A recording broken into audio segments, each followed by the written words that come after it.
Bum, bum, bum. Bum, bam. All right, and away we go. Hello, everybody. Happy Friday. Don't thank me too hard. Just auto pay. This is my tithe. Well, I do appreciate it. Thank you, Ghostly, but it's it's still worthy of thanks. But how you doing? How you doing, kid? I am. I have what I believe old people would call a social hangover today. So, better now. My sensei is here. Oh, good. I'm glad. I'm oh, I'm sorry. It's fine. It's just it's a lot for. It's been those art folks can be quite a handful when it comes socially. It wasn't that bad, but it got a little crazy. Things got crazy. I had to do my best. Don't turn into Ghostly and start calling everybody pretentious. At least initially. We went to an art venue after that was all like nerdy art and stuff. And I actually bought a little piece from one of the artists there. His name was Fred. And when I inquired where I could purchase such art, they were like, "That's Fred." And I'm like, "Where is Fred?" And they just walked away. And I was like, "Oh, okay. I guess I have to go on an adventure to find Fred," which I did. It took me like 20 minutes to find said Fred to purchase a little silly piece of art that Fred made. So, but the first two places we went to were very much what you would have expected, Ghostly. Which was mildly exhausting. Little introverted Wyatt does not want to deal with these bitches and their drama. Yeah, precisely so. Precisely so, Ghostly. Ooh, art! What a side quest. Yeah, it's cool. Here, I'll show everybody. It's yeah. There we go. There we go. It's an adorable little alien. Let's see if I can. There we go. This is a little xenomorph cute guy, which I thought was very cute. So, yeah, I thoroughly love him. I know. Yeah, it's like a very cute, adorable version of the most nightmarish monster ever put to cinema. Ghostly, that's the art I can get behind. Yeah, the last place we went to was very, very cool. At least like cool artists and cool. Yeah, I got to talk to some of the artists. They're cool people, but the agents and the sort of schmoozing, as you might call it. I've had to do a ton of that in film world land, and it's exhausting. And it's the same no matter what industry you're in. So I definitely have been like a little bit of a zombie today. So I'm hoping I get some words done, because no words got done earlier today. I was definitely just like staring at walls. But how you doing, Ghostly? The tomato soup guy can choke on Campbell's and are you talking about Andy Warhol? Yeah, you're talking about the Campbell soup guy. Yeah. You know what's funny is it's funny that that's the guy that gets the rap for and buy a condo. It's funny. Only the worst wishes. Why Andy Warhol? I am curious. Like, I'm not a big Andy Warhol fan, but of all the like, quote unquote pretend, like his whole. The funny thing about Andy Warhol is Andy Warhol was kind of making fun of the pretentious art scene, and that was kind of the joke. It was kind of like a self-aware version of them being like making fun of the art. So it's funny, like it just makes me laugh because like it of all the people that like he knew what he was doing, like the whole intention behind what he was doing was for it to kind of be like a scam in a way. Postmodernism makes me want to commit another thing that ends in ism, and it's not schism. Ah, gotcha. Postmodernism. Postmodern art. Isn't postmodern art? These are the terms. These are the silly terms that get thrown around. Communism? Hey, Cryptid, how's it going?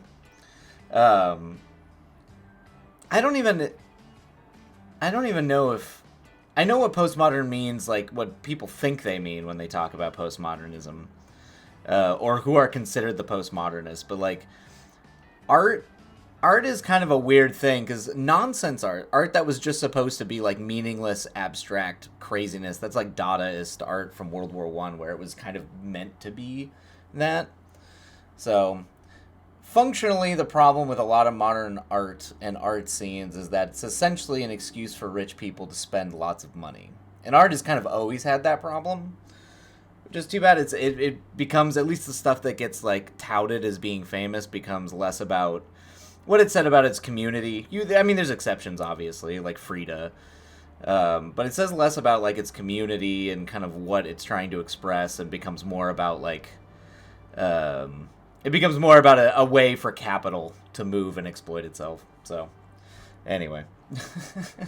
Anyway, it's not... Where does the satire end? Who's to say? You're not wrong, Ghostly. The color gray can... The color gray can take a trip to Pompeii around 79 AD. Oh, God! Jesus, Ghostly, Jesus.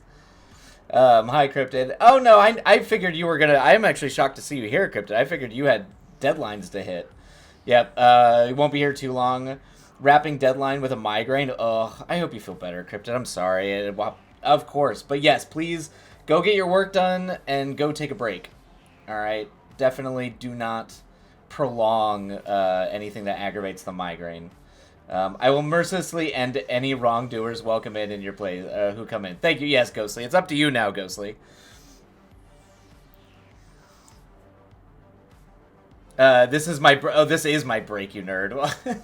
Okay, fair enough. Fair enough. Ugh. But what else is there? What else? I mean, there was no other news. I had to run directly to the art show, and then that was it. Give me fucking AI, bro, after the week I've had. Give me a motherfucking reason. Oh, God. Oh, Ghostly is ready to fucking fight. Ghostly gonna throw down. I will say this about pretentious art that I don't understand, that I think is nonsense. I will take it over AI. I will take even cynically made nonsense pretension over just typing shit into a computer.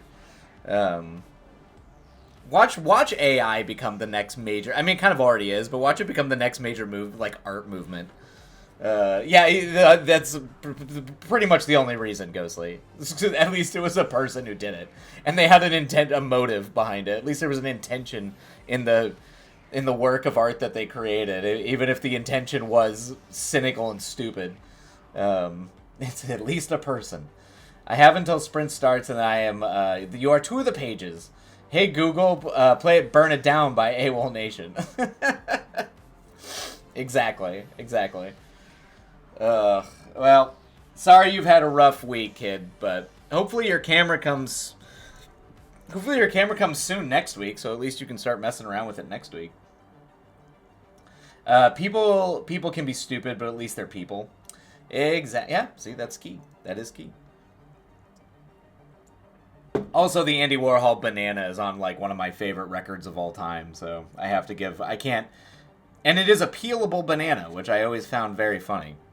But, Andy Warhol had nothing to do with the music. He just made the cover of the record. The music was made by Lou Reed and fucking John Cale and the Velvet Underground, who are, like, some of the greatest artists of all time. You would love that. Goddamn right I'd love that record. It's fine, I'll be fine. It's all good in the neighborhood. Alright, kid. Sensei, yes, Ghostly? What's up, Ghostly? Cryptid, you would love that record. That was a formative record for me. That was a big one. The Velvet Underground and Nico was a crazy... I think I had Lonely, the infamous Lonely, gave me that CD to listen to, I think, my freshman year of high school. It, like, just completely blew my music taste away.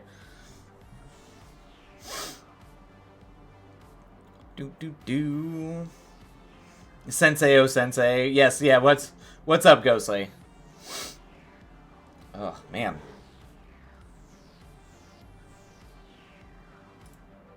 How would thou feel about a few attempts at words before I throw something? Oh, are you? Do you want do you want to read today? Is that what you're wondering? Um.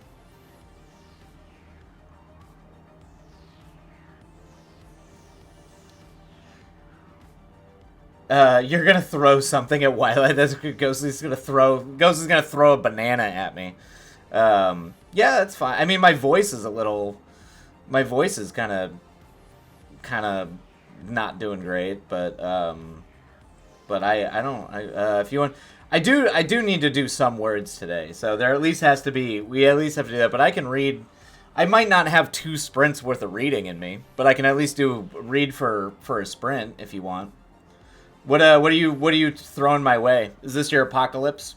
Your utopia dystopia utopia story? No, we don't have to. No, I don't mind. I'm fine. I'm fine doing a sprint worth of reading. If no, it hasn't been made yet. It's a crock pop. Ah, gotcha. Gotcha. No, I mean I don't mind. What did you want to? Oh, your rom com. Oh, okay, yeah. Yeah, if you've got things written on it, I don't mind. I don't mind reading that for a sprint. Something fun and silly. A lark. One might say. Yeah, that's fine. We can do that. Yeah. We'll just do one sprint of it though, because I'm pretty sure my voice is not gonna last. But yeah, we can do that. It's not a lark. It's charming. I mean, Ghostly will always call her stuff a lark, but it's almost always charming. Occasionally spooky. Ghostly has managed to do the spooky before, so just spilled water on myself.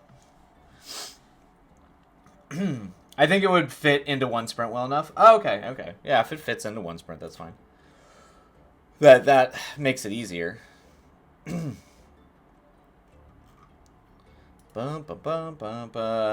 had fun with it. That's good. As long as that's the goal, right? Isn't the goal to have fun with, fun with the things? Have yet to write the hook, as you will, but I am very excited about it. Okay, gotcha. Yeah, Muppet, you're supposed to drink the water, not wear. Don't be Tuscany. It's true. It always makes me think of the I have a drinking problem, from Airplane, and he just pours water on his head. That movie is nothing but dad jokes, but.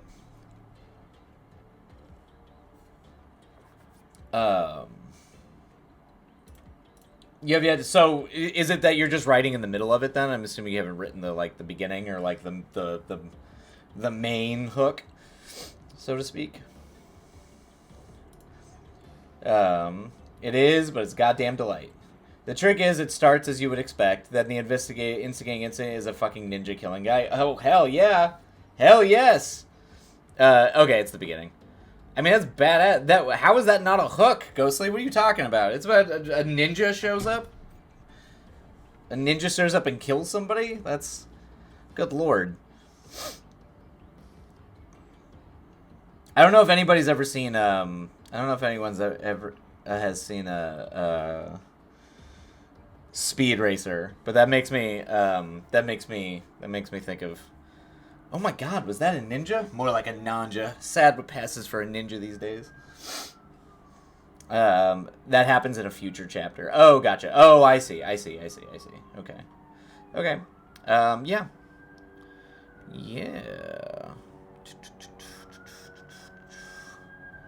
Let's see here. Yeah. All right. Yeah. Well, feel free. Yeah, if you want to send it on over, and we can read it. We can do it on the first sprint too, if you want, because then I can ninja. Yeah. We'll do it first. We'll do it first up.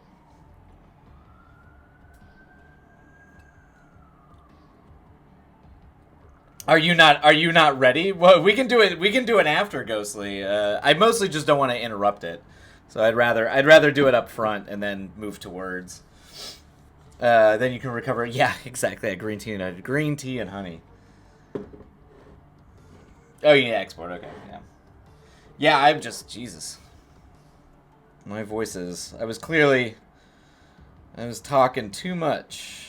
Too much. My voice can't take it.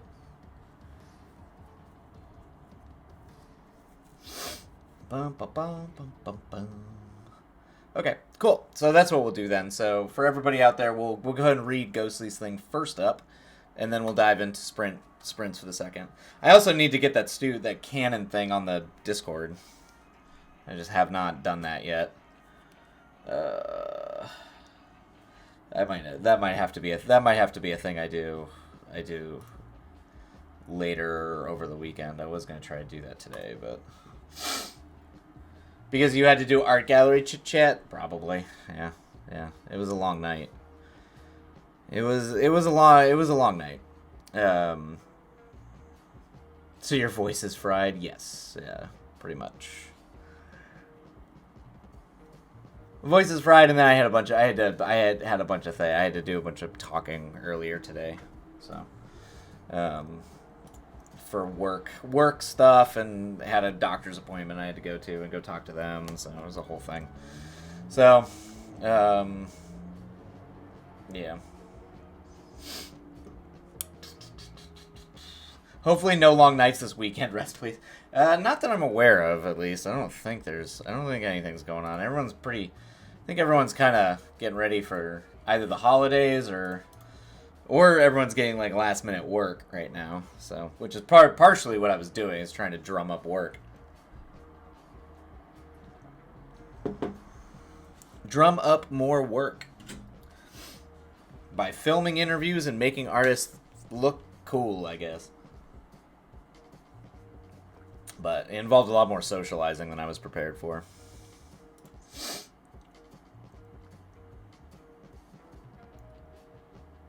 Bam, bam, bam.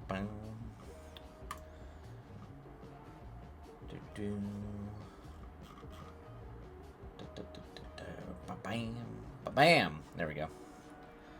All right. Wait, that's not what I'm looking at. There we go.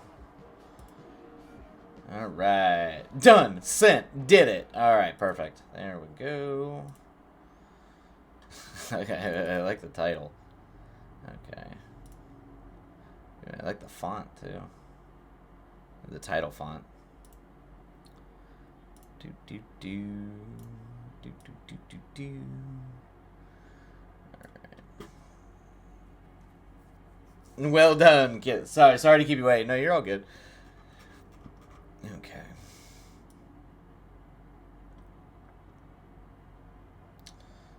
Is that really 14 pages? 1, 2, 3, 4, 5, 6. Jesus. That's 14 pages. Alright. Cool. You're just letting my break last longer before I contend with 84 comments. Yeah, that's fine. I had to re-export twice because I Oh. It's okay if you forget that, Ghost. I do appreciate it, though. I do appreciate it. I do appreciate you doing that. It does make it easier on my eyes. On my old man eyes. Alright, let's make this bigger. Yes, we will run ads. We will run ads. Okay. Let me just get all this set up. Let's replace any type.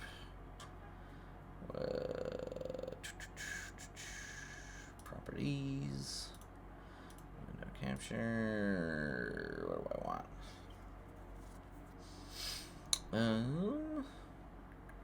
There we go. Did switch? Okay, cool. It switched. Awesome. There we go. Perfect. Okay. It must be in dark. No, it must be in darker. It must be in dark mode. Yeah, we'll run. Oh yeah, let me run ads. We must pay the capitalist overlords. Nah, they get paid enough. I'm the capitalist overlord, damn it. Who needs to get paid? Not these assholes. Alright, we're gonna run ads. Alright, we're gonna run ads, and then we will go ahead and dive on in to Cheetos, Asbestos, and Death.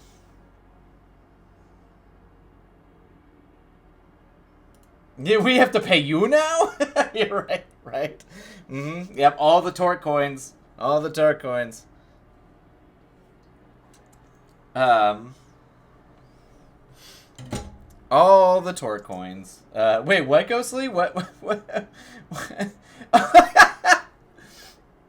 Oh, wait, I was referring to the ads, Ghostly. I was referring to the ads. Oh, that's funny. Alright. Um, I'm all 92,000 kicks record. Damn it. Yeah, okay, let me run ads really quick, and then we'll dive on in. Alright. I maybe could have gotten away with it. Maybe. It's fine. I'll bury my writing over here. You don't need to see it next week. Fair enough. Fair enough. If it wasn't my blasted affinity for confusion. That's alright. Okay. Alright. We'll dive on in. Yeah, alright. We're running ads. We'll dive on in. I'm gonna restock on water. Let's see if I can get some tea. And the tism comes for us all, so it seems. And then we will go ahead and dive on in. All right.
Too slow. How much you want to... Yep, you were looking at Discord. Getting distracted. No time to run awry while I've been gone.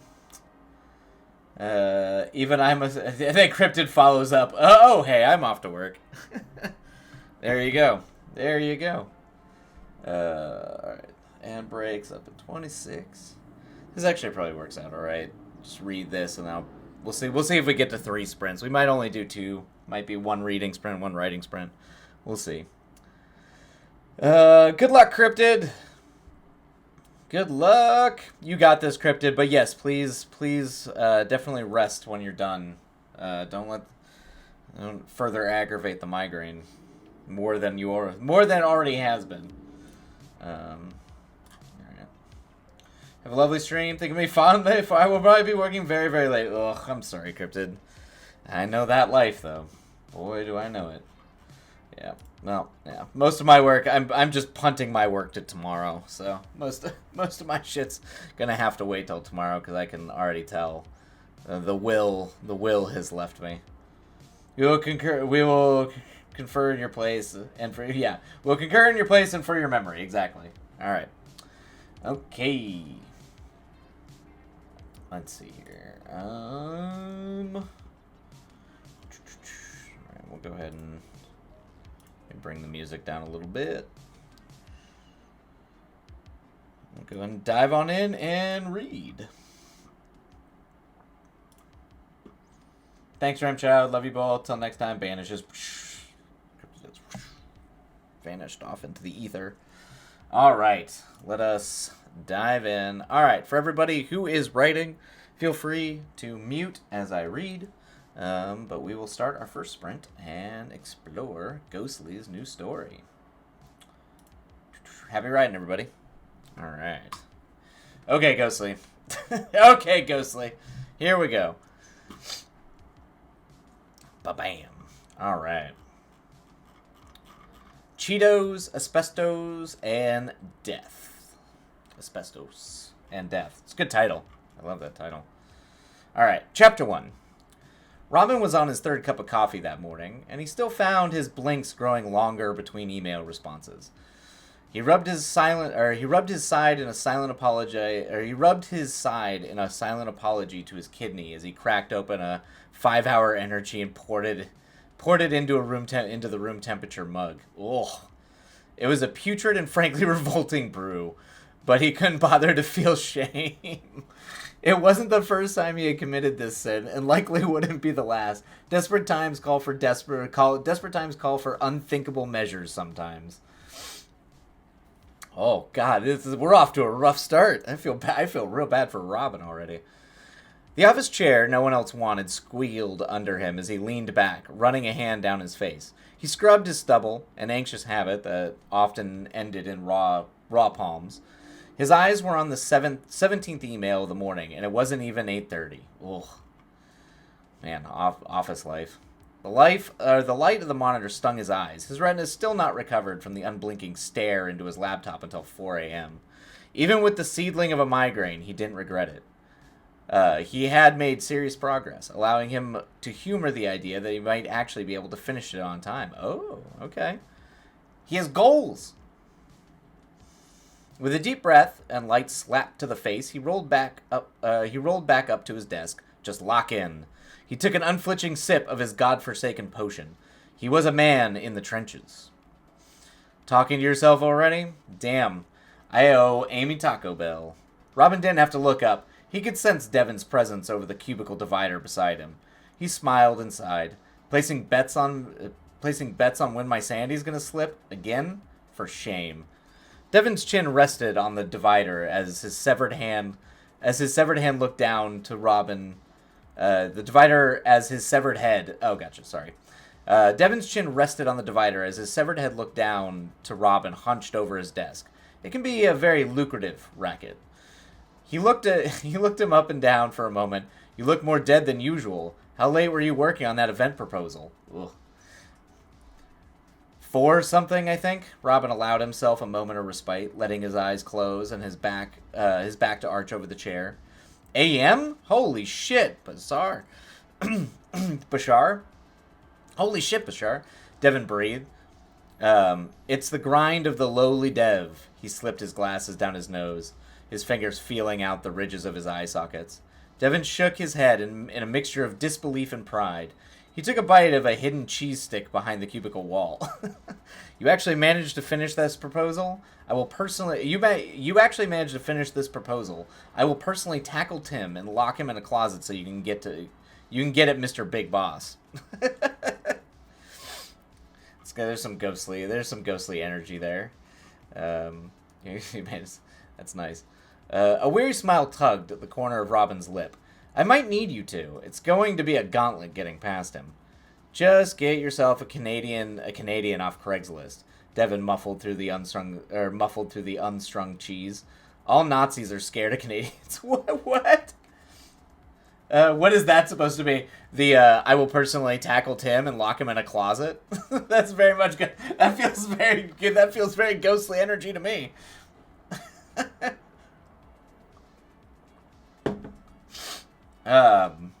Nazis are scared of Canadians. What? What is that? What is that even in reference to? Ghostly. Well, now. What?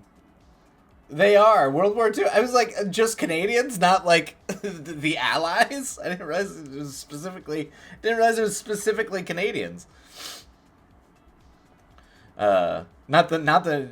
You know who the Nazis were really scared of is the Russians. They were scared shitless of the Russians. Nah, Canadians were the most brutal. I mean, Canadians. There is a lot of truth to that, but I can tell you right now, for specifically, Hitler and the Nazis were terrified that the Russians were going to get to Berlin before the Allied powers were. They were terrified what the Russians were going to do to them. All right. Robin choked on air. He hunched on his desk as he coughed, holding himself up by an arm. God, Devin, you cannot just say stuff like that in the office. The words were scratchy and broken between coughing wheezes. It's true. But you can't call your boss a Nazi? But am I wrong? He was unfazed. His point made.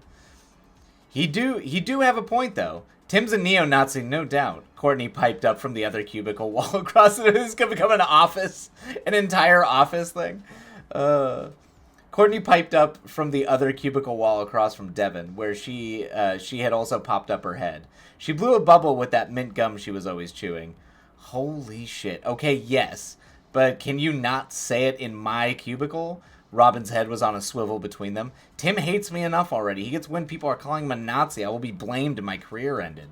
Courtney made a disgusted face, looking up down the hall to one of the private offices. Racist bastard. Heel court. You aren't on this shit. You aren't on his shit list. You aren't on his shit list yet. Try to keep it that way. I can take care of myself. Robin took another swig of his concoction, skimming the email with a half-assed interest. I have blue hair and piercings. I'm an honorary shitless member. Her scowl on that thick wood door didn't ease. Amazingly enough, it did not burst into flame.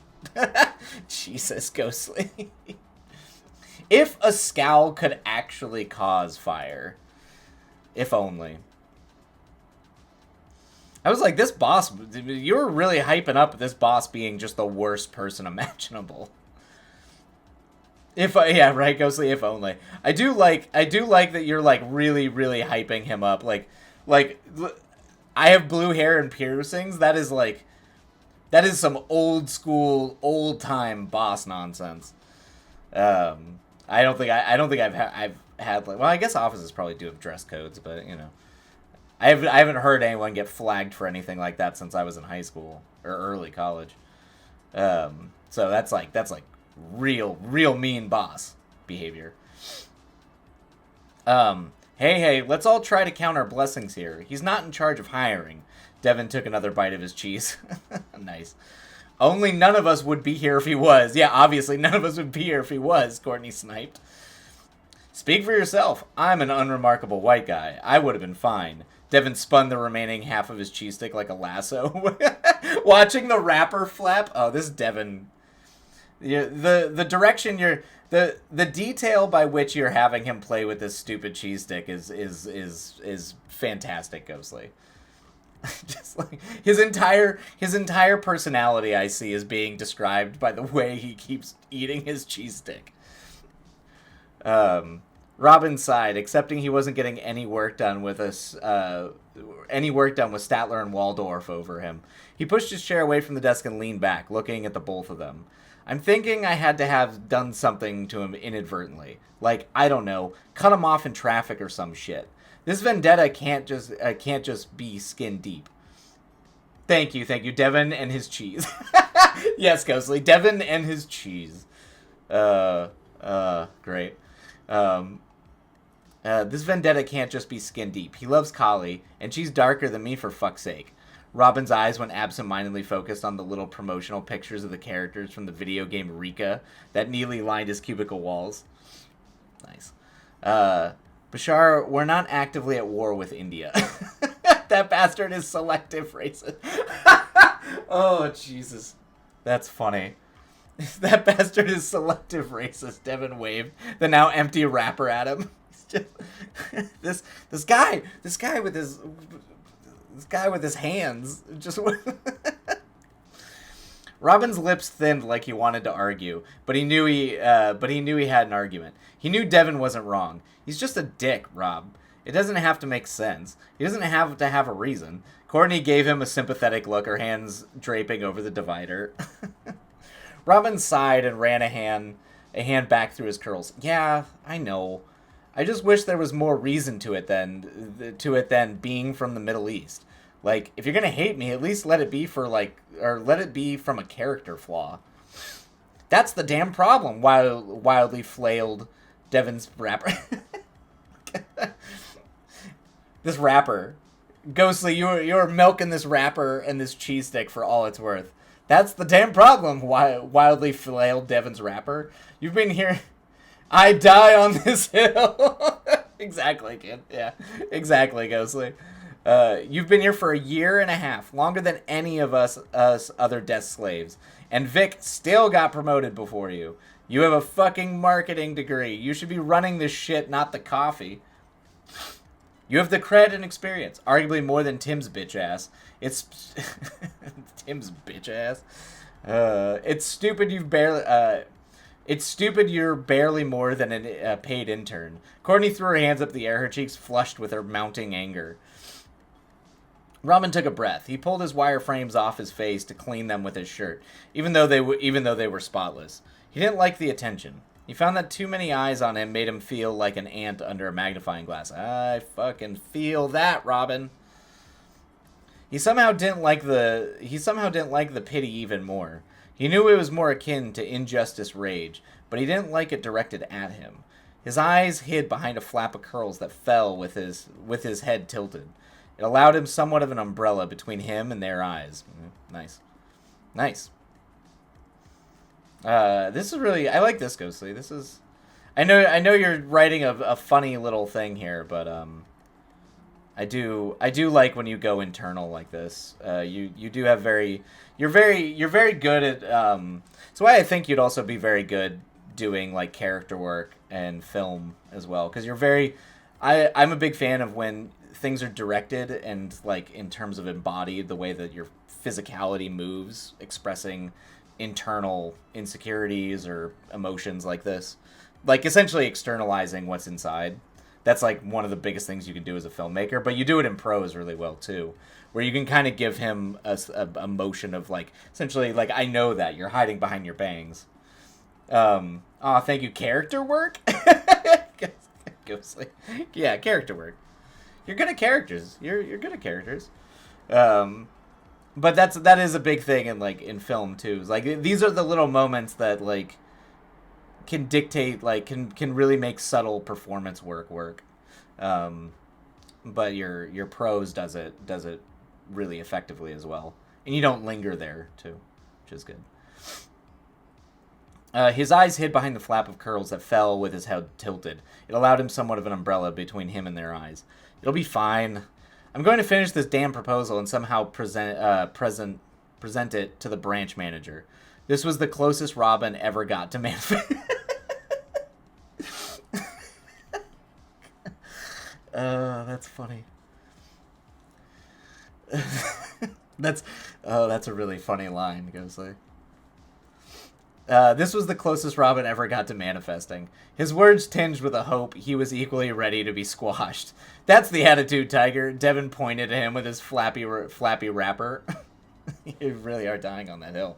Hell yeah, Courtney pounded a gentle fist against the divider. And if you need anyone to spit in his coffee and give him mono, we can call Raish. Call it Raish. Jeez. I like how who there has mono? Thank you. It's a silly good time. This is delightful. I'm enjoying it. This is a fun read, Ghostly. I mean, you're pretty. A Ghostly read is almost always going to be fun. So, you have yet to disappoint on that front.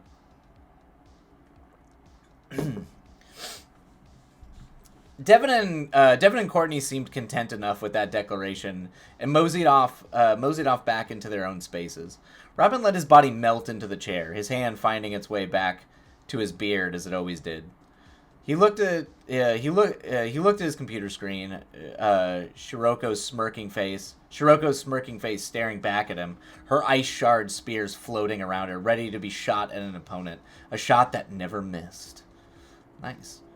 Though he didn't dare speak it out loud, he had learned his lesson about eagle-eared neighbors. Yes, he did.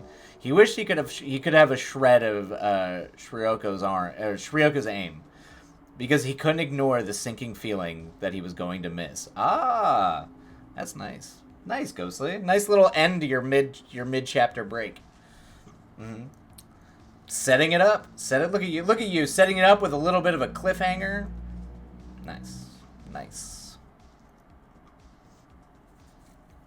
Ghostly, thank you. Yes, thank you. Alright. Character switch. Phoebe bit her nail as she drove, a nervous habit that would either outlive her or punish her, that I would either outlive her or push her nails to quit growing. Uh, Pove jump time? POV jump time? POV jump time. Gotcha. Alright. Okay. I'm going to start with that sentence again. Phoebe bit her nails as she drove, a nervous habit that would either outlive her or push her nails to stop growing. The rickety white panel van clattered down a nice corner of the downtown. In the passenger seat laid a heap of mail, her father's mail. Her father's mail that would most likely never make it out of the van if she didn't take it in. Yeah. That man was the best when it came to checking the mail every day. He could just never seem to follow through with the next part. Phoebe had already gone through it, of course. She told herself it was to make sure there wasn't some kind of late date on a payment, though in truth, she was both nosy and bored. The postcard from her older sister Maxine mocked her from the top of the stack. The beautiful mountains of Machu Picchu at sunrise, at sunset, decorated in the bitter work of awe. In a bitter work of awe. It was sunset decorated in a bitter work of awe is pretty great, Ghostly. Just bitter work of awe. That's contrasting language. You're always gonna win points with opposite language like that. It makes it more interesting. Evocative descriptions. Hey, why thank you. Mm-hmm. Contrast, man. It does work. The inscription on the back ran on loop at the back of her mind. Hey, Papa, tell Phoebe I said hi. Thinking about you. Love you, Max. Maxine had always been a dreamer, eager to explore and never satisfied with what she had seen. There was always more to see, after all. She valued experience and living life to its fullest, whatever that meant. Phoebe had rarely joined her on her escapades when they were kids. She always opted to staying at home and helping Dad organize toolboxes or fix the squeak in the laundry room door or repaint the trim. Phoebe was more of a doer than a dreamer. She liked working with her hands and seeing her efforts improve something. Her grandest aspirations consisted of the next thing she'd be able to fix or upgrade. Oh, I like that. That's nice. I like this. I like this dynamic too between Max and Phoebe. You got the wanderlust of a sister, and then this much more practical, grounded, down to earth sister. It's a good dynamic, good character dynamic. Phoebe was life's courses led Max to photography of landscapes across the world. If you're a big traveler, that's how you do. And Phoebe to her father's drywall installation business. Nice, I like this. This is cool. This is a good setup. They were not the same. Success varied commercially, but did that actually matter? Phoebe sighed as she parked on the curbsides. That's success varied commercially, but did that actually matter? Interesting. Does it actually matter? Now, see, that's a good. Now you're setting up a dramatic question. So good job, Ghostly. Because now I actually am curious if it's gonna matter to one or both of them. Phoebe sighed as she parked on the curb beside the Chinese restaurant. The blacked out windows and half painted front spelled construction. Her playground, construction. Her playground, right? Yeah. She grabbed a blue baseball cap and watched her from the dash. Ito Drywall scrawled across her forehead. She unbuckled and opted. She unbuckled and opted to just crawl into the back between the front seats. Thank you. I am Ghostly. Thank you. Yes, I am indeed a genius. Yes. Where was I? Okay. She unbuckled and opted to crawl into the back between the front seats. The back of the truck was a construction van in practice, but in form, stickers that spanned over 20 years plastered the interior. A burly bear of a man was sat on a crate, leaning against the wall, an annoyed look on his face behind a flip phone. Terry, I tell you 7 million billion times now, I'm not a plumber. I don't know nothing about pipe. Call Mike. Per l'amor di Dio. I actually don't know what that means. Per l'amor, oh, that's love. Di Dio. What does that mean? I've heard that phrase before. What does that mean? Hold on. I want to look that up.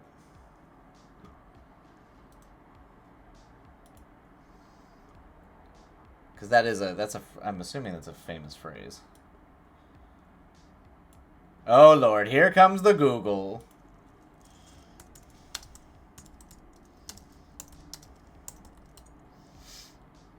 Oh, for the love of God. Okay, there you go. Oh, Dio. Oh, yeah. Dio, deity.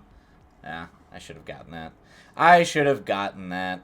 Okay, call Mike. Per l'amor di Dio. Phoebe cracked a smile. She had witnessed what had become a part of the routine.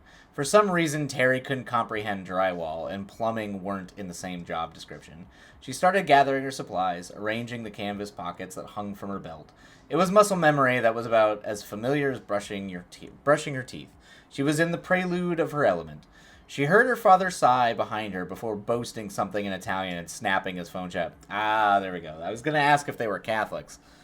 They're just, they're Italian. This makes sense. Santa Murda. Terry will drive me to drink. Terry will drive me to drink on work at this rate. He grumbled a plethora of old dad noises as he attempted to stand from his crate. I'm getting too old for this, Orsa. 54 years young, Vecchio. 54 years young, Vecchio, she called without taking her eyes from the rack of supplies. You're clearly still in your prime. Obviously, he smiled through a wince and a crack. I don't mean physical, I mean mental. I cannot take Terry's dementia ass. Every day he calls, asks me to fix his sink that isn't broke. I tell him I don't do that. He still call tomorrow. He sighed, rubbing his forehead and thinning hair that just seemed to have migrated to his chest. That is a description. That is a description of an middle-aged man right there. The thinning hair that just seemed to have migrated to his chest. Never get old, Orsa. It is scam by devil. Nice, Ghostly. That's nice. Phoebe smiled at her taping knife as she pocketed it. I will do my damnedest. The grumbled sound effects continued to the van door. Sunlight cut through the dank space, making some of the holographic stickers on the floor shine a rainbow.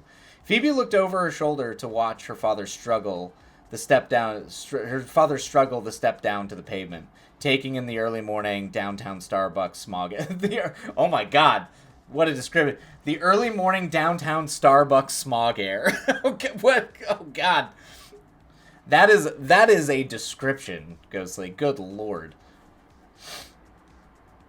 Downtown Starbucks smog air. Oh, that is funny. I am transcending.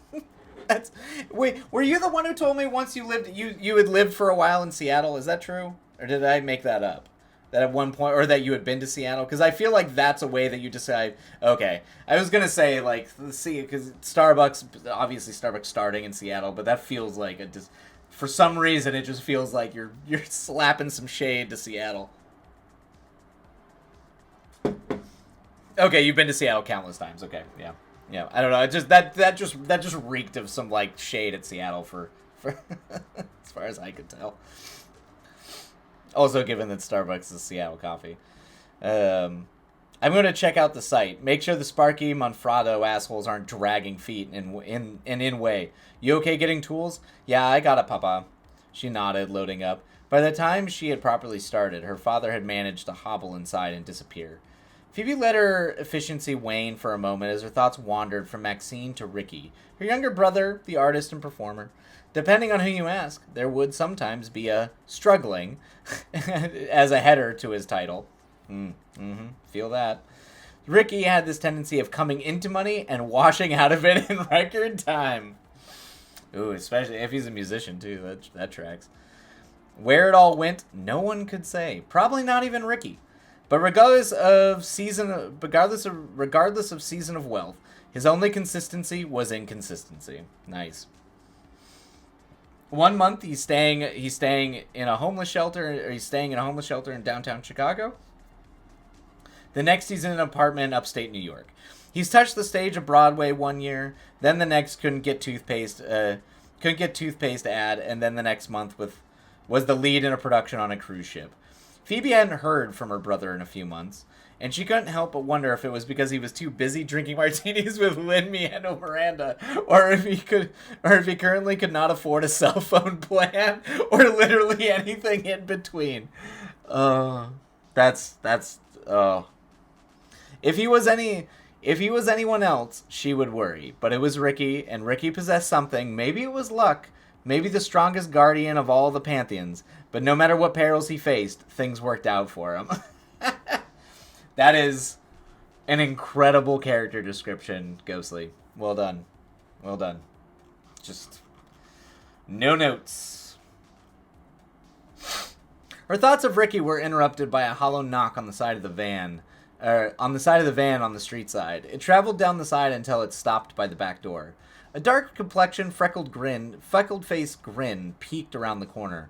"Where the hell you been, Loca?" Her smile was an unconscious reaction. Marco Manfrotto, son of Alfredo Manfrotto. These names. Ricky is an icon we will never have the pleasure of meeting, and it's a tragedy. Oh no, Ghostly!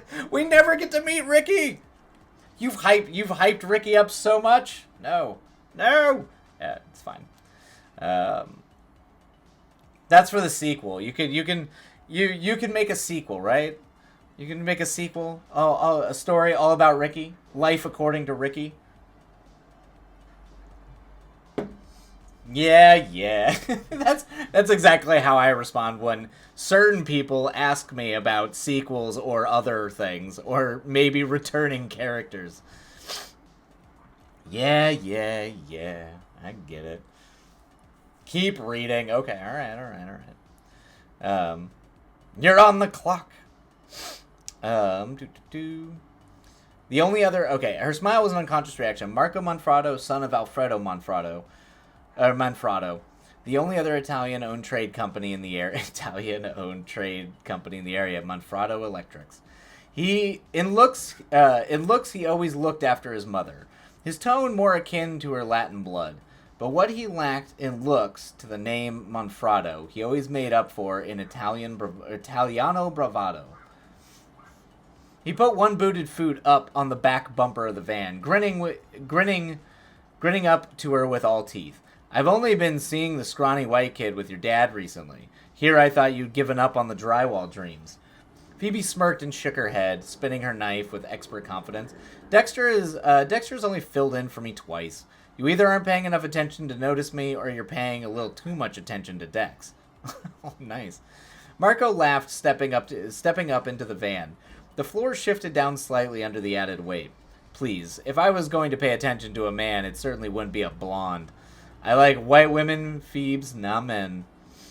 Now, a Native American man or a Cuban? That's a different story." He gave her a cheeky smile as he leaned against the wall, his arms crossed. Oh, nice. I like Marco. I'm telling your fiancé you're leaving her for Diego Santiago Ramirez, the Cuban salsa dancer you met at the grocery store.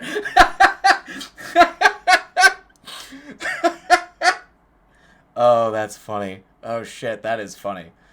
Mads would believe it. I bet she would. Phoebe laughed. Oh, that's funny. Phoebe laughed. She was never one to give those away carelessly, but Marco always had a way of pulling them out of her. Even when they were kids, running around shared work sites of their fathers, he would do little one-man skits with a construction helmet. One of the impromptu moments of reprieve from boredom were born many inside jokes that ran as deep as their marrow. Nice. This is a good relationship. She's still doing the personal trainer thing. She glanced over her shoulder at him. She is, and she's loving it. I'm really proud of her. People are really liking her workout plans and classes she's been hosting. I think Maddie's finally found her element, you know? His eyes trailed up to the sticker ceiling as he spoke, but his attention was in a gym across town. Phoebe's smile was thin but genuine. That's awesome. I'm really glad she's found what fits her. It's a struggle in this world. You're telling me, Marco laughed, a little bittersweetly. He sat down on the crate her father had been he sat down on the crate her father had been sat on. He ran a hand back through his hair before his palm ended its course, rubbing the back of his neck. You know, I never thought I'd actually become Marky the Sparky. The words were tinted with nostalgia, but it wasn't enough to cover the hint of bittersweetness there. Phoebe was taken aback to long summer days on any given construction site. 10-year-old Marco stood atop a blue gallon bucket, as though it was his Broadway stage, the orange hard hat transforming him into Marky the Sparky, a bumbling electrician who just wanted to eat a burrito and take a nap. The jokes weren't Netflix special material, but he was damn funny for an elementary kid with a helmet. She never really thought about it, but in a way she could see those little skits being the seeds that eventually grew the outgoing nature and constant humor that made Marco, well, Marco. You didn't? She probed, her hand stilling before resting on the wooden shelf that held the tubs of supplies. Not really. He laughed, but it was a sad one. I imagine I'd work for my dad for a couple of years while I figured things out after high school. Yeah. I'm almost 26, Phoebe. She didn't know why the words felt like a crowbar to the shin then knee, and crowbar to the shin, then a knee to the sternum. But they did. What would you rather be doing? Her words are uncharacteristically soft.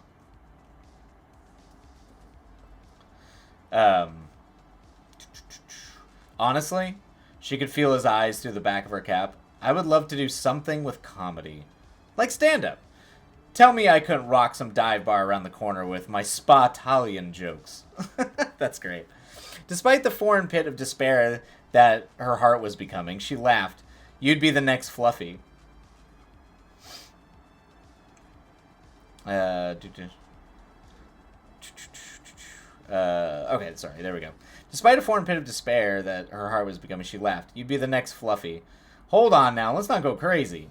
Out of her peripherals, she could see his wide gestures. He was born animated, but I think I'd enjoy it a lot, even if I wasn't that good at first. Phoebe swallowed the feeling she didn't understand, her care for her Italian tradesman brother stronger. She turned around, her brows furrowed, but with her gaze encouraging. Then why not go do the thing? He puffed a dry laugh and leaned back against the wall of the van, his head tipping back to the stickers. Because I like to eat? You know the reasons most stand-up comics are built like toothpicks is because they have $3 and a spare ticket to their show to pay for groceries, right? Do you really need to eat, though? Phoebe managed a joke, faint smile. A faint smile. Marco's tired look lightened a little as he laughed for real. After I get a miss, it won't be my mouth anymore. He rubbed his eyes, his voice dropping in resignation. Besides, Dad pays good. The work isn't too hard. My hours are decent. I got benefits. It's a good gig we got here, Phoebes. Even if we're blue collar slaves. Oh man, this is getting dramatic. You're ringing at my heartstrings here. This isn't just a comedy lark. This is a character piece. You're hit me in the feels. Silence stretched between the two of them for what felt. It is? Yeah, I feel that. I feel that shit. It's just people, man. Yeah. It's just people. You're just good at writing people. People that we care about, and also drumming up a similar sentiment, a practical living sentiment, to care for your family while also kind of wishing you could do something else that you actually really liked. Yeah, that's life, man. That's the drama and the beauty of life. It's good shit, Ghostly. It's good shit. This is actually probably, I think, I do really like the way you've written this too. This might be up there in terms of like the quality of the writing. Your writing is getting very good. I mean, it's always been good, but this is feeling really polished. That's the Asian man cleaning toilets. You talking about Perfect Days? Perfect Days? Yeah, it's a little bit like that. It's actually more like my favorite movie Yi Yi, which is like it's just people living their lives. And there's a lot of real profound emotion and profound themes that can come out of just someone living their life. And you're capturing that really well here. Um Really, I wrote it on a lark without much thought or planning or editing. I mean, it's really good. I like this kind of character. I mean, particularly nowadays, I really do like this character study type stuff. Like you're just writing people being people.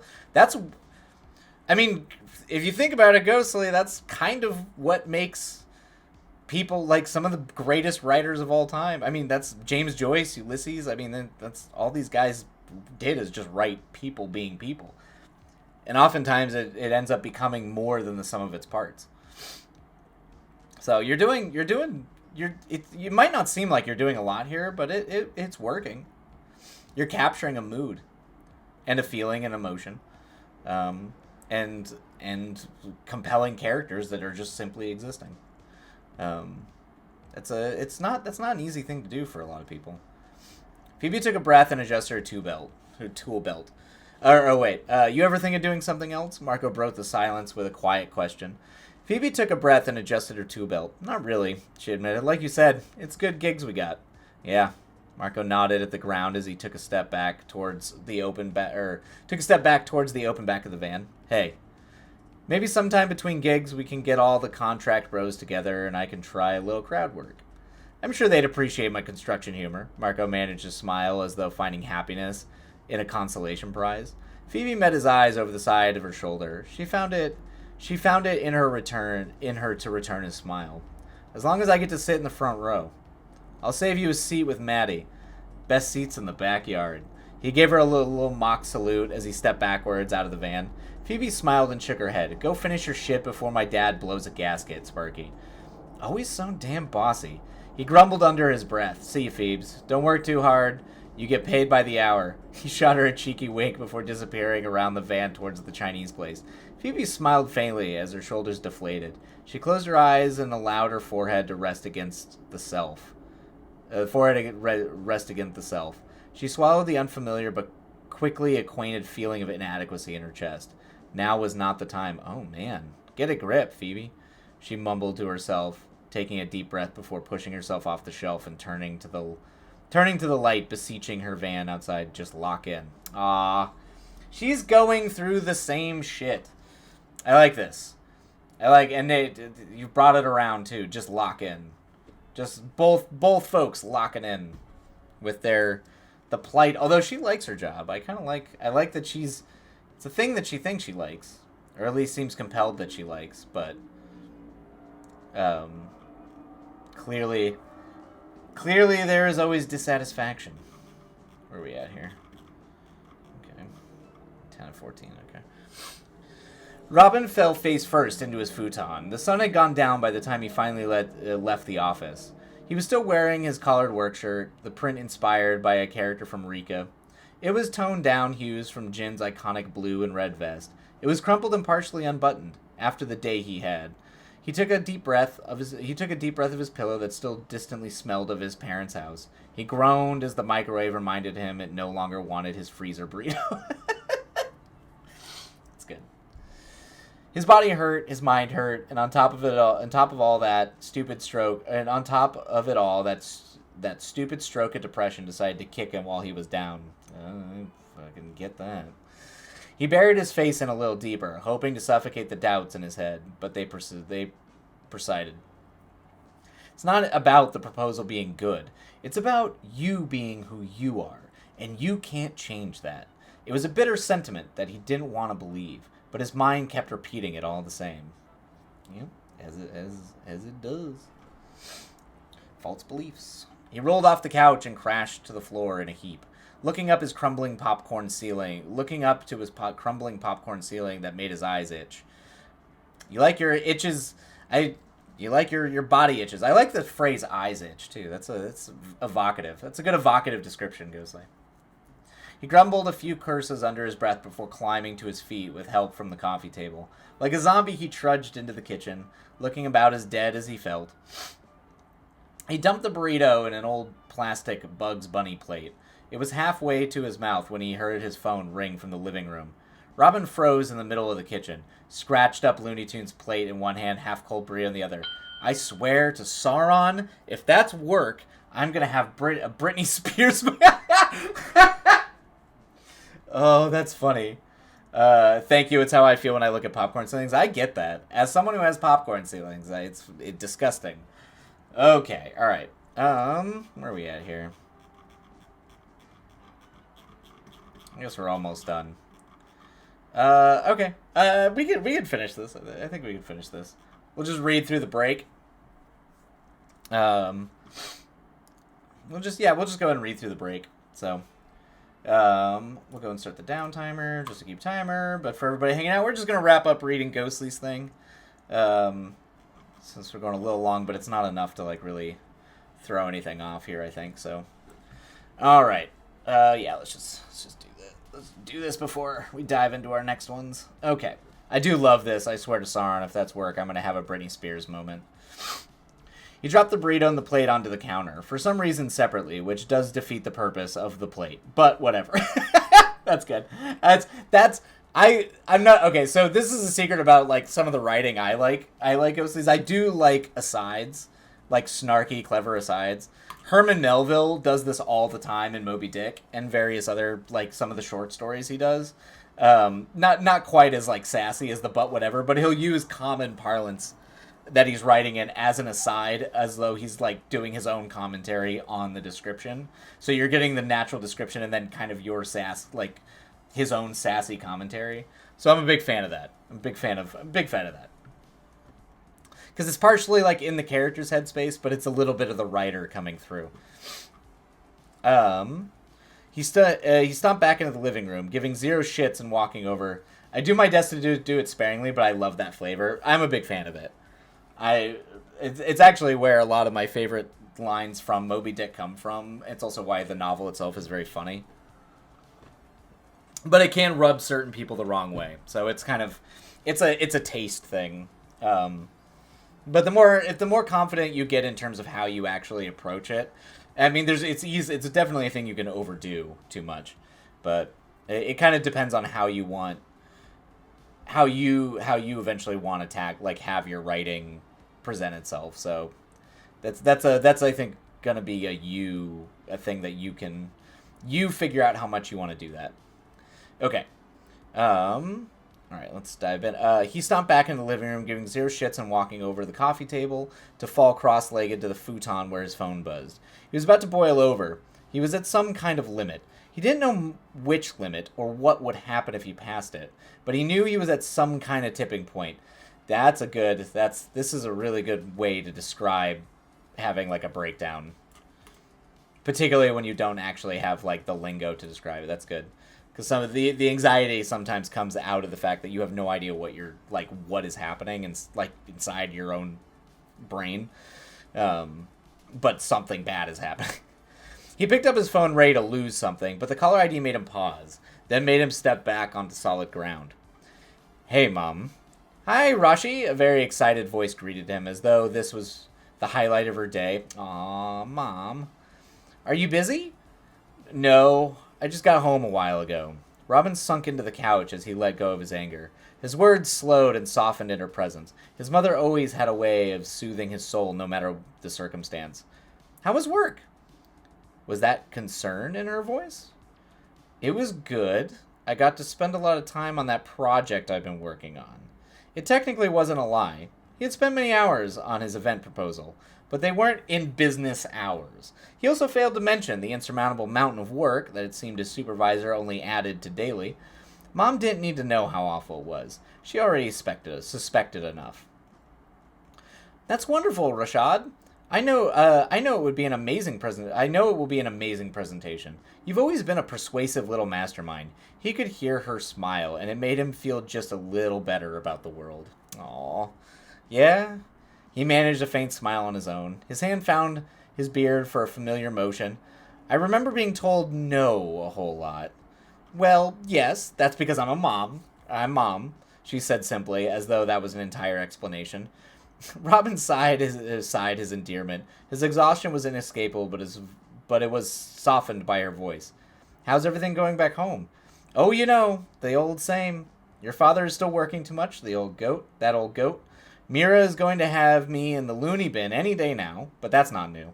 Robin closed his eyes, and he could practically see her waving hands as she paced the kitchen around the kitchen talking. She always had this. She always got this cadence when she got into a talking groove. Nice. The gestures always followed. He groaned, his hand traveling up his face to rub the bridge of his nose. Do I need to kill someone? Dad's already close to it. She snuck out again to see that boy. Oh boy. Oh man. Oh. Ooh, we got some tea. Robin sat up like Dracula, his eyes peeling open in spite of his exhaustion. Again? Did she not learn the first time? No phone for 6 months sends a real message. I know, Rashad. It seemed his tired transferred over the phone.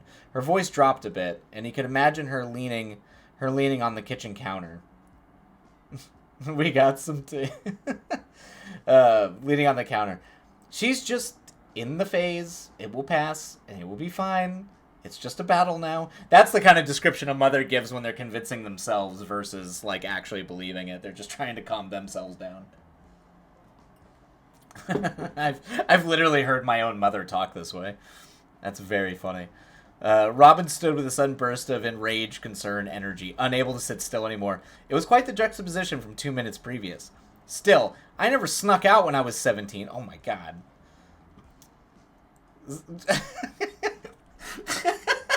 Okay.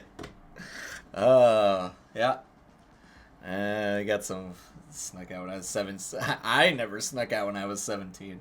Got some helicopter parents here. That's funny. It's not fair to compare you and your sister, and you know it, Hakeem. Her tug was... No, that was Robin. No, I know that was... Yeah, I know that was Robin that didn't... I'm laughing at the fact that someone saying, I never snuck out when I was 17. Like, that was... it's very against my own experience of a 17-year-old. It's just... Robin was a good boy. A very good boy, apparently. It's just something that cracked me up. He was clearly a good boy. Ghostly never snuck out. Living, conditions change. Is that normal? I mean, not if you're in like a strict family. I might not be the one to ask. I definitely was I was definitely a latchkey kid. Ghostly, okay. I'm going to interrupt this reading with a little bit of a story here. When I was 14, my buddy and I used to sneak out to go meet some girls we met at school at the park. And we would sneak out at night. And of course we thought we were being very, very clever doing this. And that no one could possibly have known that our Navy SEAL stealth mode would be sub. But of course my mother slept with her eyes open. So my mom absolutely fucking knew we were sneaking out at night. So what my mom would do is so we go sneak out and go sneak out and be out all fucking night. Hanging out with these girls, and then we would sneak back in, usually around like 5, 6 in the morning, like just before dawn, because we knew my mom got up early, so we wanted to make sure we were always back before she would wake up, and she would wake up and just like. We would sleep in, it was on the weekend. So it was not uncommon for us to sleep in till noon, 1 o'clock. Cause we would stay up all night watching movies and stuff like that. We were night owls, so she had to deal with that, but it would not be weird that we were sleeping till late in the afternoon. And she would get up to go to work. And she would get my brother and tell my brother and pretty much beat down our door and say, okay, you guys are doing yard work all day. And so she would She would essentially kick us out of bed, and we would just do yard work in the Arizona heat all Saturday. Just with no sleep. That's my mom never came after us for sneaking out, but anytime we snuck out, she'd just make us work all day the next day. And my mom was definitely very much the she was just like, I don't care. I don't care if you sneak out. I don't care if you just don't do anything. Don't get arrested. But her whole thing was just like, just be sure you time manage correctly so that if your mom suddenly says you got to do a shitload of work, you can still do the work the next day, which actually probably set me up for why I'm able to like be out all night and then work all day like I did in Spain. Don't do that though. It can actually like mess you up pretty bad. But it's probably where I got that habit of essentially no sleep. All work hard, party hard, as they say, or work hard, play hard, as they say. So, okay, all right, sorry, we'll dive back in. Good job, Mom. That's so wild. It's just, anyway, Ghostly, that's what, it's just the line about, I never snuck out when I was 17. I was like, I would absolutely question if that was true. And also, but, kids might be different today. It's a different world. Okay. It's not fair to compare you and your sister, and you know it, Hakeem. Her tongue was quick as ever. You are very different people. His teeth tightened to hold in the worst of what he wanted to say, instead of saying, "Do you want me to call her?" I don't think it would do much good. She decided me and Dad are just trying to keep her locked up like a prisoner. I think only time and mistakes learned the hard way will change her mind at this rate. Hey, that's Mom. That is a mom lesson. Can vouch for that. My mother was definitely pro you go make your own mistakes and learn from them. That's good. That's good mom. It's good mom advice. Robin huffed, running a hand back through his mess curls. She's going to give me premature gray hair, I swear. If it doesn't work, it'll be her. Yeah? And there was that concern again. Are they putting you through the ringer again? Robin's shoulders slumped, and he bit back the curse he knew he'd get an earful for. We've certainly been busy. He didn't mean to let the exhaustion in his voice slip through, but there was no slack left in the rope to pretend. Rashad Hakeem, you burn the candle at both ends, you'll run out of wick before you even have a chance to cast light. Aw, that's a good line. It's a good line, Ghostly. It wasn't too much of a chide as it was a concern. I know, Mom, I know. He rubbed a hand down his face and slowly let himself sink back into the futon. I just gotta get past this early stage. I'm still at the bottom of the food chain. I just gotta climb a little more and it will get better. My little love, you've been at the bottom of the food chain for 3 years. His fingers dug into the worn down fibers of the futon mattress. He wasn't so much upset at her, stating the harsh truth that he already knew. It was more so the admission that she knew. Robin let his shoulders go and his head hit the back of the couch. I know, Mom. You sound tired, honey. I am. A silence he didn't have it in him to kill on sight lingered for a breeze. His mother's tone was softer when she finally broke it. I'll let you go rest. You can call me if there's anything you need. Rashad, I love you. Aw, this is like coolest mom ever. He didn't want their conversation to end like this. He didn't want her to walk away worried and questioning his career choices. But he had nothing to give. And even less to argue for. I love you too, Mom. The little chime of the call ending cut, that little chime of the call ending cut through the quiet of his apartment before it became all-consuming. He held the phone to his face even after the call ended. With a boneless body, Robin became one with the futon. Microwave burrito forgotten in the face of an exhaustion deeper than lack of sleep, or even an overbearing job. There's got to be more than this. Yeah, man. For real. For real. That is real shit, Ghostly. Alright. Okay. Alright, let's finish this. Okay. I know we're so sorry. We're reading over, but it might as well just finish this before, and then we'll dive into our second sprint after. I mean, it's only a page. Phoebe fell face first into her mattress, blonde curls feathering over the comforter like little tornadoes. A cloud of drywall dust poofed off her upon impact, before settling like a dust of snow over her bed. Her groan was muffled before he rolled over and released it at full power. Released at its full power in open air.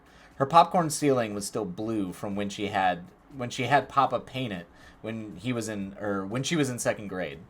She couldn't understand why people would paint their walls but not their ceiling. It's a weird thing that people do. So when she got to pick her color, she made sure it was everywhere. Nice. Blech, she frowned at the flaking fake sky. Giovanni, bullshit is afoot and I'm on top of it. Giovanni, bullshit is afoot and on top of it, I'm confused. Phoebe didn't bother to sit up to face the stuffed armadillo sat up by her pillow. She knew him well enough they didn't need to make eye contact to talk. Giovanni merely waited unblinking for the rant he knew was impending. Oh, good old Giovanni. So apparently Max is in Machu Picchu or something.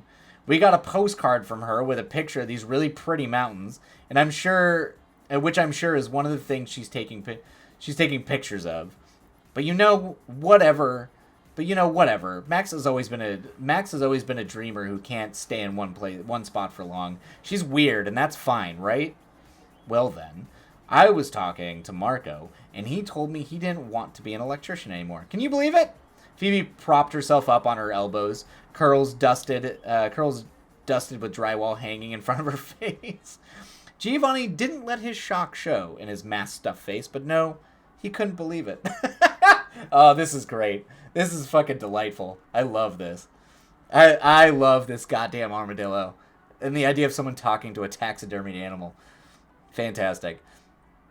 He said he wanted to be a comedian. She pulled the hair back out of her face, more drywall crumbs decorating her navy comforter. Like, sure, hobbies are great. I like working on the garage door every few weeks when it breaks. I don't want to make it my job. Phoebe sighed and rolled over onto her stomach, finally facing the patient armadillo. Am I crazy, Gio? I feel like I'm missing something.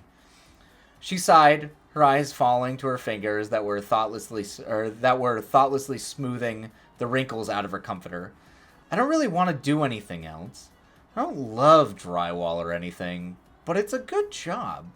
I always have work. It's not that hard, and it keeps the lights on just fine. Am I supposed to want more? This kid's having an existential crisis. She's having an existential crisis in her 20s. Jesus. Oh, man, it doesn't get any easier, kid. I'll tell you that. Poor kid. Does not get... She is me. Well, it doesn't get any easier. That existential... Am I supposed to want more? This is my old girl. Yeah, it doesn't get easier. Though his sewn expression didn't change, Giovanni gave his sympathies as she grabbed a pillow and buried her head in it. I'm happy working with Papa. I'm happy staying at home. Is there something else? Am I supposed to want more? How do I do that? Do I just pick something? Oh, Jesus. Mm-hmm. No. This is where you gotta do. This is where like Lord of the Rings things happens, man. It'll find you. You don't need to rush to it. Don't worry, it will find you in time. She groaned and curled her legs up to her chest. I don't think I was doing anything wrong, but I don't know anymore.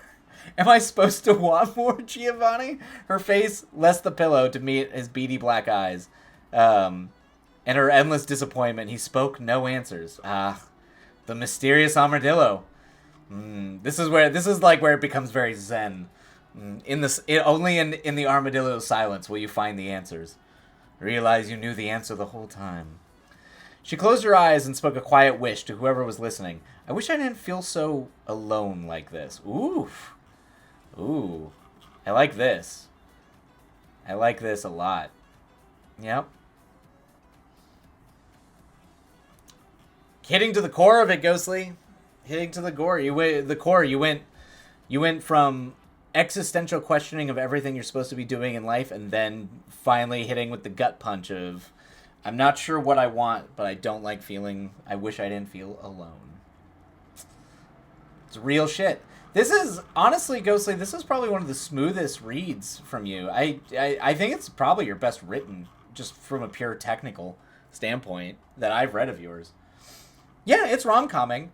Yeah, I like your character. The characterizations are fantastic. The narrative works.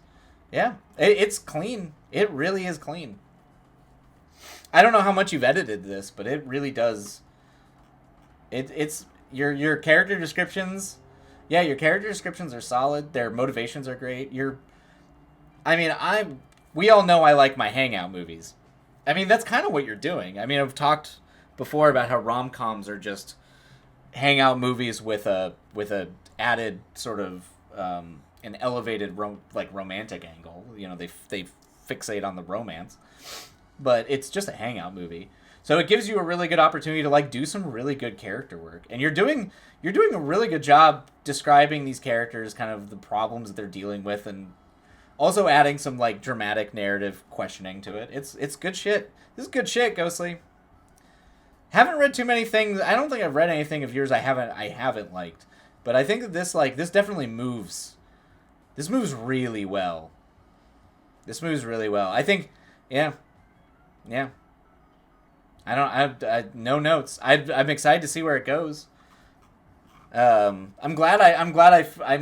really glad that we stuck through and we read it and finished it, because it definitely it's an uplifting read. Brought me back from being so socially hungover. It's a good read. It's a good read, Ghostly. Thank you. It moves so well. I haven't edited besides my no spelling. You're writing strong shit, kid. It's good. It's really good. I mean, this is as good of writing as like when I pick up a book, like just something that's being published these days. This is not far off from it. Like your writing has gotten to a tech. Your writing, your craft, your ability to craft language, I'd say, is like you're on par with most authors I'd seen published at this point. You are on par with that. Your characters are strong. I mean, aside from that, you just got to finish a thing. You got to finish a thing and bring it to a dramatic close. You have to end a story. But I think you're solid. You're pretty much there. This is good shit. Thank you. I really wanted to get to the ninjas. I want to get to the goddamn ninjas. Oh yeah, I'm so glad it did something nice. I'm so glad it did. I'm glad. Yeah, it's good. It's a good story. It's a fantastic start to a story. I really do think you knocked it out of the park with this. I can't wait to see where it goes. That's the big thing. Is seeing where it goes, but that is a thing you're going to have to you're gonna have to do, Ghostly, is you do got to finish. You got to wrap some things up. Got to wrap shit up, Ghostly. But that also is one of the hardest things to do. So, I want to get to the goddamn ninjas. Cryptid added to the quotes. That's a good quote. Yeah. All right. Let's run ads. All right. We'll run ads.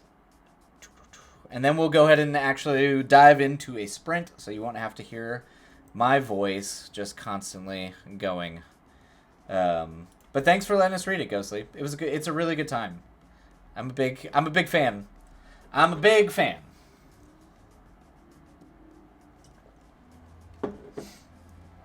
But I am going to start getting grumpy if you keep introducing me to these characters that I want to know what happens to them, and I never get to read the ending. You can't keep doing this to me. Thank you, Sensei. I really appreciate you reading. I wrote that a few months ago and I was stewing in it. It's fantastic. It's good. Your instincts are good. That's the biggest thing. I think you figured out, like, your instincts are good.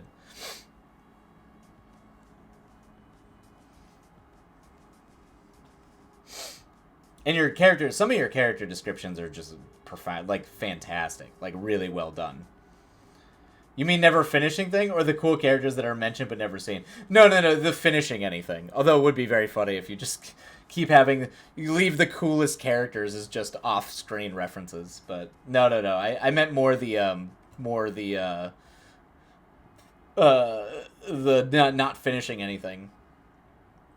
I think there's only, what is that? I think there's only one thing I've read from you that did have a conclusion, which was your whodunit. Hey, Love Energy, welcome, welcome, welcome in. We're getting ready to we're Ghost. It's okay, Ghost. I'm giving you some I'm giving you some flack, but it's not the biggest deal. But welcome in, welcome in. Moon Runes, welcome. I'm late. Oh no, we were just reading. We were reading Ghostly's. We were reading one of Ghostly's short stories, but we're getting ready to dive into. It'll be our first sprint of the night. But welcome in, everybody. How's everybody doing? How you doing, Moon Runes? Love Energy, how you doing? How's everybody doing? We'll need a graphic with a little sliding scale. Yeah. But yeah, how's everybody doing? Fine, thanks. Happy to see you work with us. Yeah, of course. Yeah, happy to see you work. Yeah, of course. Loving the work.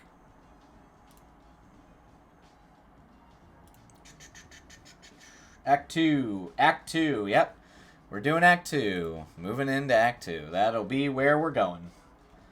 Gotta start breaking Act 2.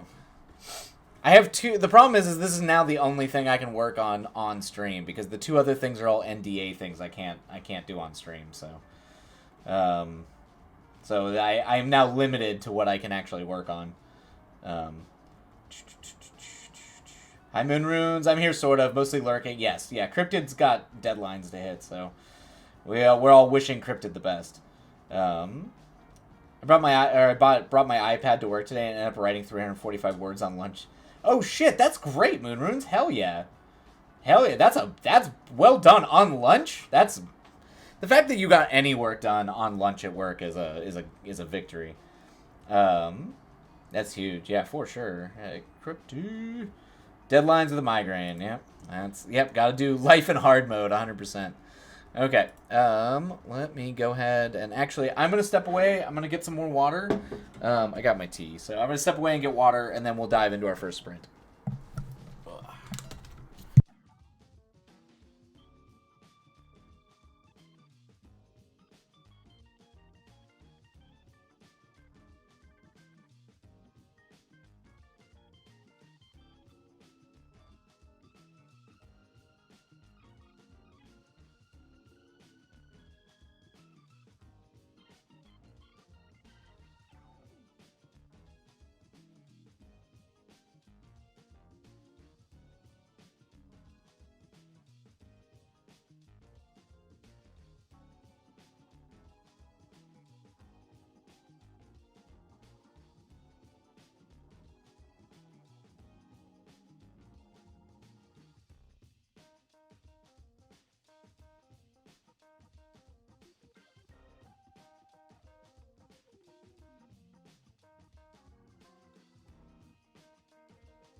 Okay, we're back. What happened?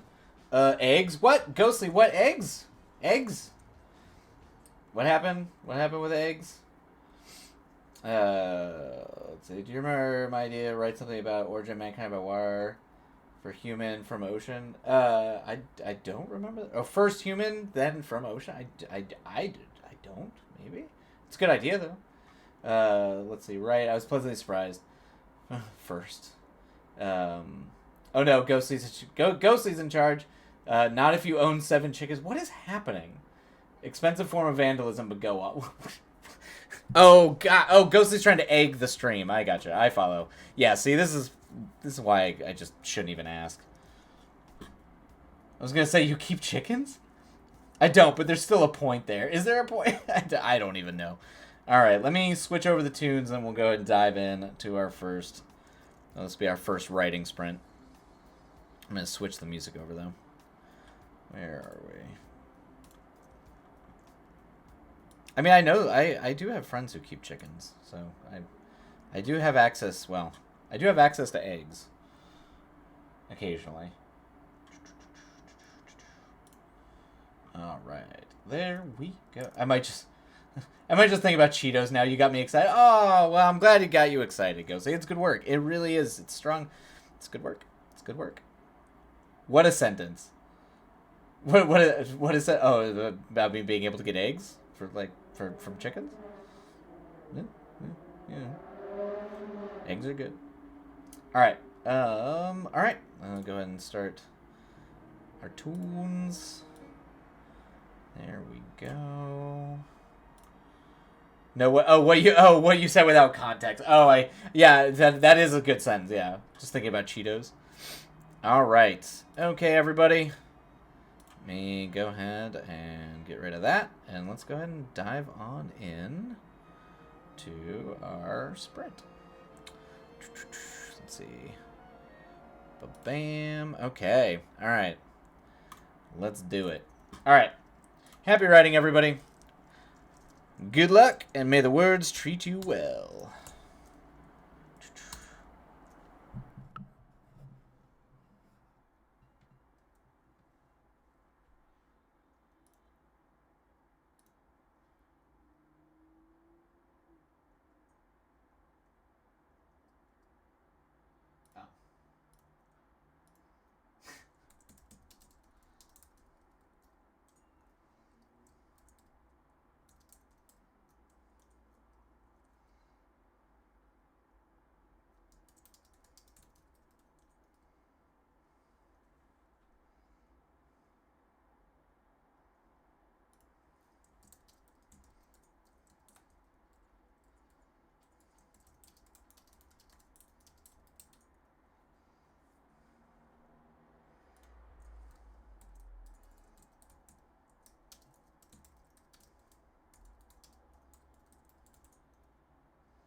All right, and that is the end of the sprints.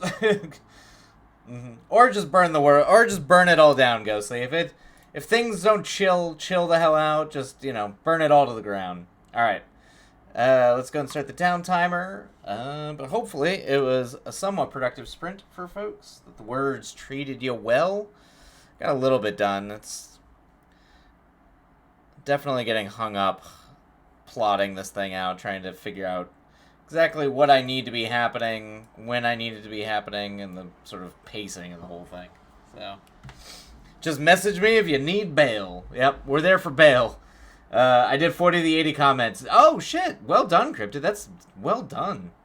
Whew. That's a good chunk. Half? 50%? Congrats. That's a... You're not playing games.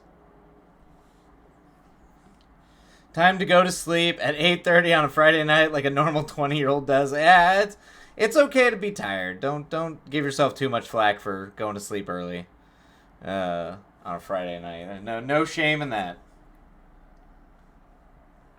Somehow the migraine is finally letting up, so my brain is starting to come back to me. That's good.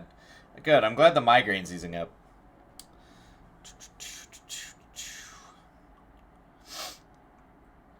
Yeah, I think I can just tell it's been a long week. Even though I'm going to have to be doing double time on some of these scripts tomorrow.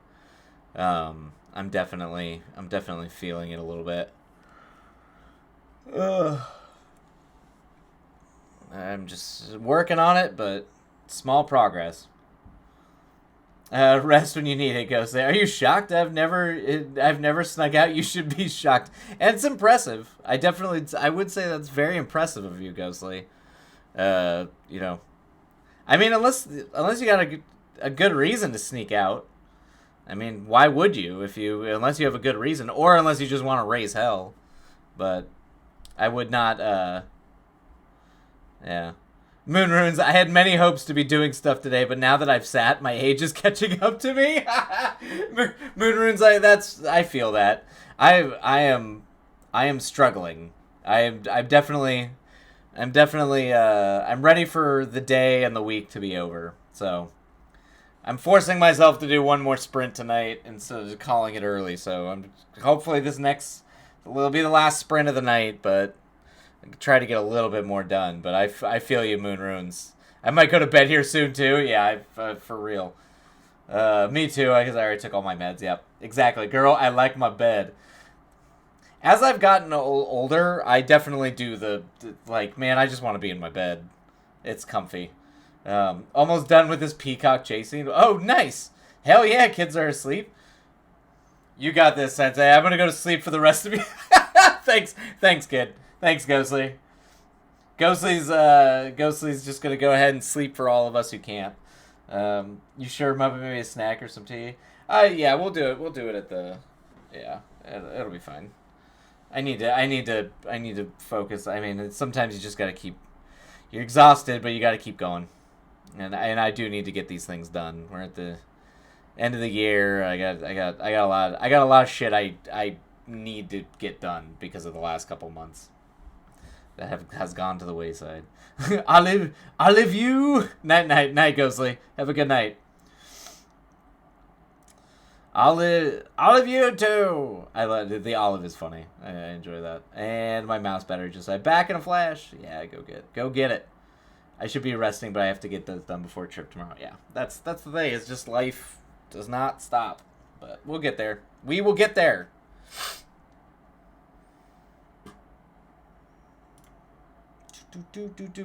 Oh yeah, and the other thing I'm doing, I was gonna do this after stream Moon Runes, but I'm gonna be starting to drop the Wilight Cannon into the Discord. That was actually gonna be a thing I was gonna do on stream, but that might be either when I tap out of trying to get any of this work done, but that will be listed tonight/tomorrow in the Discord. So finally, we're there. I've got the channel built and everything in the Discord. There's even a channel now. I just need to populate it, but we're there. We are there. Fulfilling promises 3 years later.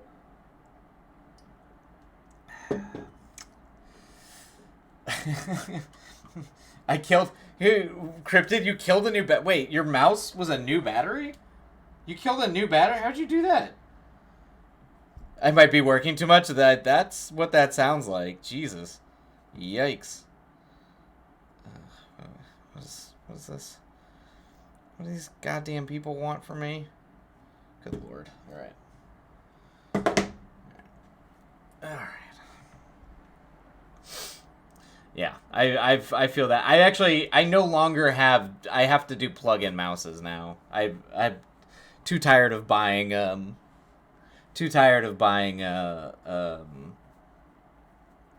batteries for my mouses, because I would when things were crazy busy and I was editing a bunch, I'd kill some of those Apple mouses pretty quick. And actually, my Apple mouse that was like had the battery that you'd plug in before, like, you didn't, not the AA ones, but just the regular ones that you'd plug in with like the lightning cable, that one eventually died on me, and it only lasted like 2 years. I was like, Jesus, how the hell did I do that? I might be... that is what I did? Well, goddamn. We're working too much, folks. Piper says hi. Oh, yay, Piper. She's making biscuits on my leg. As should be. As all is right in the world. As long as if Piper is making biscuits, usually just somewhere on top, just right there, then all is right with the world. I have a pen mouse. I thought it was just one of the rechargeable AAAs. Oh, okay. No, just bought this for the winter decor. Yeah. I mean, if it's cold will kill a battery fast. So she's putting in overtime. Hey, it's cozy season, man. It's cozy season. It's sometimes the kitties gotta get they gotta keep baking those biscuits when it gets cold. Tuscany's napping, which, oh, that's nice. But yeah, I mean, it could be the cold. It kills batteries. The heat is running a lot, and I have a football. Oh, okay. Okay. I mean, as long as the heat is transferring to it's a brisk -10. Yeah, I was going to say, batteries do not do well in the cold. So as long as the batteries are warm, or like you're keeping the thing warm. We used to struggle with, when we were filming up in Wyoming, luckily it wasn't, I think it had warmed up, so it was like 2 or 3 degrees. But the week before we had started filming, it was like -10. It was like that cold. And I remember we had like all of the hand warmers and all like the packet heaters, they just had them wrapped around the camera batteries, because we just couldn't, like, if you did not have enough heat on those camera batteries, it would just like in probably 5 minutes, it would just kill the camera battery. Which is a problem. Which is a big problem when you're trying to make a movie. So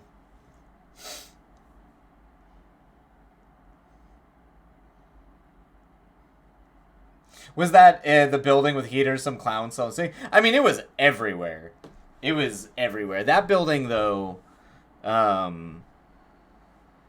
building definitely, that building was definitely cold. That was a cold building. It was not the coldest. I'm trying to think where the coldest was. Probably up on top of the hill in the middle of the night with the wind. I think that was the night that everybody was like,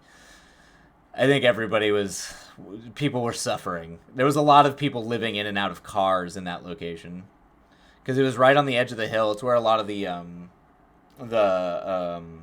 it's where the old burnt down smelter was. So there's a lot of ruins up there with like giant concrete pillars. Yeah, that up on the top of the hill. And it was, we were doing night shoots, so it was, 2, 3, 4 o'clock in the morning, and it was just windy. It was so much wind. It was cold. That was cold. That was really cold. Oof, that'll do it. That'll be me tomorrow, yeah. Yeah, sometime when you're on the top of the hill, you feel the cold. All right, we're going to run ads. I'm going to go restock on water, probably get some more tea, and then we will dive on in. It'll be our last sprint of the evening. So everybody stretch, get ready. If Piper's there, keep making those biscuits, and we'll be back in 3. Okay.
Do do do.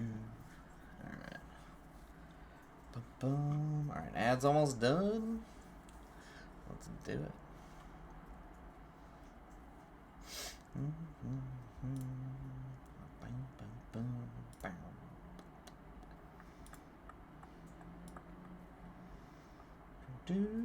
All right. Looks like we're back from ads.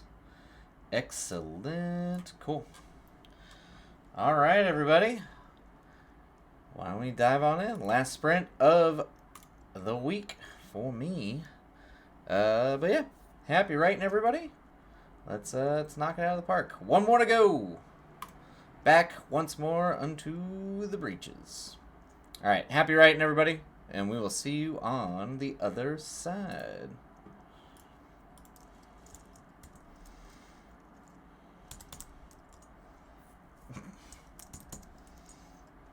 It's just wine cooler. Oh, rad. Yeah.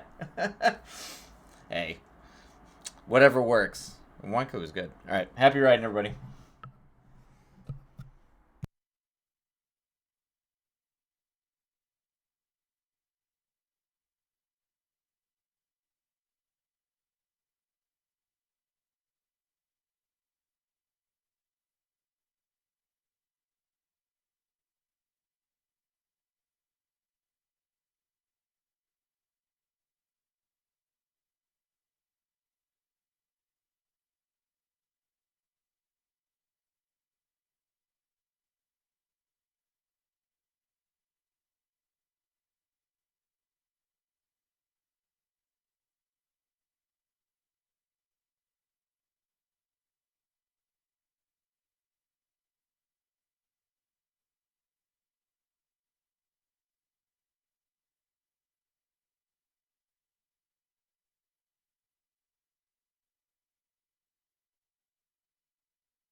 All right, and that is the end of our sprint. Hopefully, some progress was made. Um, even small amounts, it's still progress. That's what I keep telling myself, even though I'm like, man, I am just swinging, swinging wildly at this point. But even whatever I was beating my head against here, it'll in culmination add to something down the road. So it's hard to remember that, but that is important. Um, Not as much as last time, but that's on me. I thought about writing if that counts. Oh, I mean that's that does count. I would argue just thinking about it is still the work. You just got to actually you can't always think about it, but lots of times sometimes you got to just let stuff cook. Um I have 14 comments left till freedom. You got this, Cryptid. You got this. And yes, it will add up in the end, Twilight. Thank you. Yeah, that's the goal. I wrote earlier today, so you're happy? Hell yes, Moon Runes. I mean, I'm glad I got a little bit done. I mean, I knew today was going to be a slog. It's been a crazy week. I'm just glad I actually, just even doing the work is enough for me at this point. Like, as long as I'm just, I can just at least be like, you did it, you sat down, you made some progress on it, regardless, you don't need to measure how much, but you do the work. As long as you're just doing the work, that's really what matters. It'll get there eventually. So, as long as you've done some writing, that's what counts. All right, I'm exhausted. I'm gonna go make dinner, and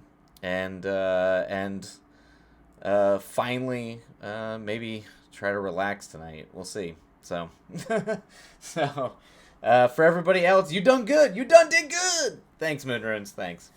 But yeah, so that's gonna be a wrap on stream for this week.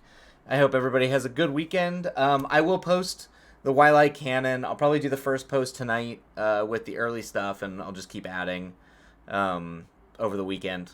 So it should have most of it up over the weekend. So you all have the movie list, the crazy movie list.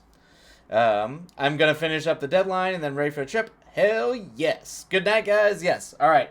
Take care, everybody. Love you all. Be kind to yourselves. Be kind to others, and we'll catch you next week, next Tuesday. So have fun. Take care. Reward yourselves. Everybody give themselves at least one reward. It's been a rough week, everybody. Pat yourself on the back. All right. We'll talk to you all later. Love you all. And catch you on Tuesday.